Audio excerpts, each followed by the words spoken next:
ஒரு கை ஓசை எழுப்பாது, ஒரு கை உலகையே மாற்றும். அது நம் நம்பிக்கை, தன்னம்பிக்கை. பெண்களின் தன்னம்பிக்கை என்பது அவர்களின் சுயமரியாதை, சுதந்திரம் மற்றும் சமூக முன்னேற்றத்திற்கான ஒரு அடிப்படை பலமாக அமைகின்றது என்று சொன்னால் அது மிகையாகாது.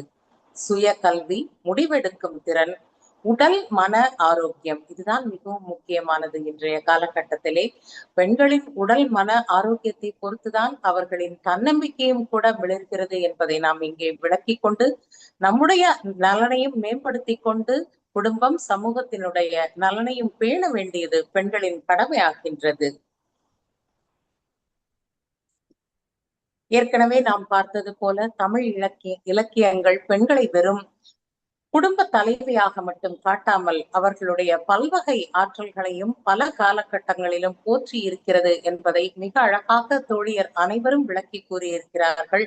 ஔவையார் அணுவை துளைத்து 7 கடலை புகட்டு என்று சொல்வதிலிருந்து அவருடைய அறிவின் ஆழமும் நமக்கு மிக நுட்பமாக அந்த திறன் விளங்குகின்றது.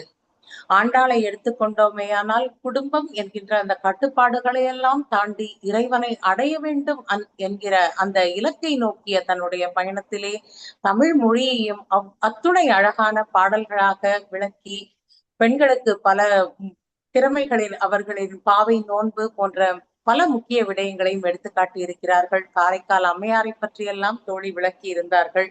சிலப்பதிகாரம் இது குடிமக்கள் காப்பியம்.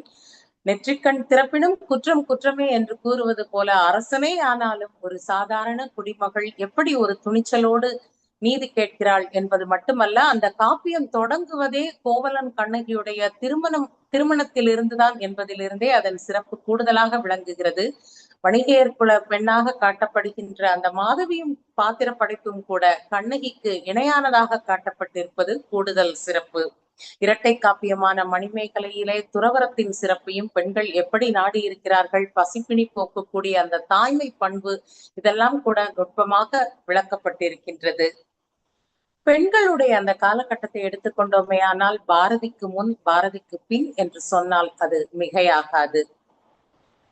பாதகம் செய்வோரை கண்டால் நீ பயம் கொள்ளலாகாது பாப்பா, இதைத்தான் இன்றைய காலகட்டத்திலே பெண்கள் தங்களுடைய தாரக மந்திரமாக கொள்ள வேண்டும். எத்தகு இடர்வடினும் மீண்டு வருதல் என்பதே பெண்களுக்கான மிக முக்கிய குறிக்கோளாக அமைய வேண்டும். நாவல்களை பற்றி தோழி கூறிய போது கூட அதைத்தான் அழகாக விளக்கி இருந்தார்கள். இப்படி தமிழ் இலக்கியங்களிலே காலந்தோறும் பெண்களின் தன்னம்பிக்கை சிந்தனைகள் மிளிர்கின்றன. இன்று இந்த 100வது நாள் சிறப்பு நிகழ்ச்சியிலே மிக சால பொருந்தும் ஒன்றாக இந்த தலைப்பு அமைந்திருக்கிறது என்று சொன்னால் அது மிகையாகாது.